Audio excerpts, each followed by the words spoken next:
So, Dagny, I'm really excited to talk to you about the Bar Harbor potting soil. You've used it a lot, I have. and you really like it a lot, I too. really like it because it's so versatile. I mean, I'm growing vegetables in this and my flowers as well, but I do a lot of container gardening. Oh, you do a lot of A container lot of gardening. container Yeah. gardening, and I found that there's some challenges that are really unique to container gardening in terms of water retention and drainage, and this has solved all of those issues for me.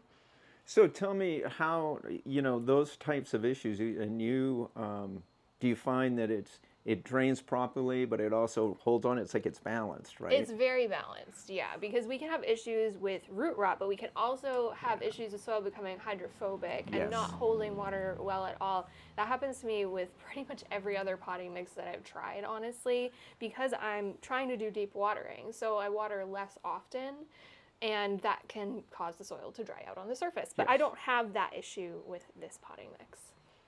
Well, it is the blend. We're very careful with this, Yes. right? So we do have peat, we do have perlite, and we have the compost that's in there that's going to help retain the moisture, but the structure of it is so it'll drain properly. Yes. We also add lobster shell meal to this.